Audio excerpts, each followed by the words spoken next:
మీ talent ఎందుకు fail అవుతుంది? మిత్రమా, నీకు అన్నీ తెలుసు. సబ్జెక్ట్ పై పట్టు ఉంది. రోజుకు 10 గంటలు కష్టపడుతున్నావు. కానీ సరిగ్గా ఎగ్జామ్ హాల్‌లోకి వెళ్ళగానే లేదా ఇంటర్వ్యూ బోర్డు ముందు నిలబడగానే అంతా బ్లాక్ అయిపోతుందా?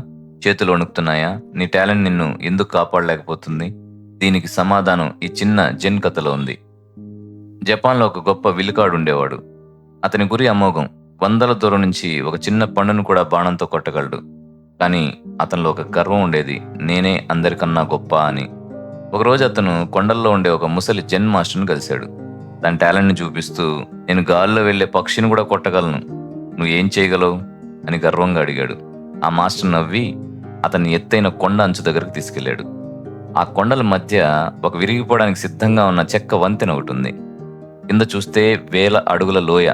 ఆ మాస్టర్ మెల్లగా ఆ వంతెన మధ్యలోకి వెళ్లి నిలబడ్డాడు. అక్కడి నుంచి దూరాన ఉన్న ఒక ఆకును బాణంతో కొట్టాడు.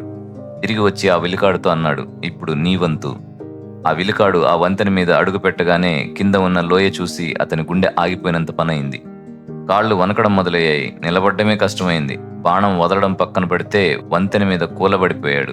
అప్పుడు ఆ మాస్టర్ అతని దగ్గరికి వెళ్లి ఇలా అన్నాడు, "నీకు విల్లు మీద పట్టు ఉంది. కానీ నీ మనసు మీద పట్టు లేదు. నువ్వు నేలపై ఉన్నప్పుడు నీ దృష్టి గురిపైన ఉంది. కానీ ఆ వంతెన మీద ఉన్నప్పుడు నీ దృష్టి లోయ మీద ఉంది. అంటే నువ్వు గెలవడం కంటే పడిపోతానేమో అన్న భయం మీద ఎక్కువ ఫోకస్ చేస్తున్నావు. అందుకే నీ టాలెంట్ చచ్చిపోయింది."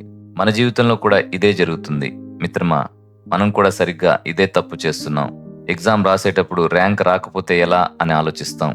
ఇంటర్వ్యూలో రిజెక్ట్ అయితే నా పరిస్థితి ఏంటి అని భయపడతాం. అంటే మన ఫోకస్ బాణం మీద లేదు, కింద ఉన్న లోయ మీద ఉంది.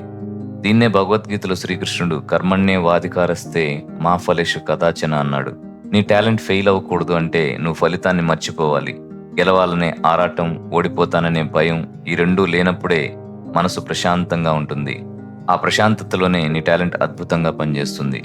గుర్తుంచుకో, బాణం వదిలే ముందు గురి చూడడం ముఖ్యం. కానీ బాణం వదిలే క్షణంలో గెలుస్తానా, ఓడుతానా అనే ఆలోచనను కూడా వదిలేయాలి. అప్పుడే నువ్వు విజేతవవుతావు. నీ టాలెంట్‌ను నీ భయం మింగేయనివ్వకు. నీ పనిని నువ్వు నమ్మి ముందుకు సాగు.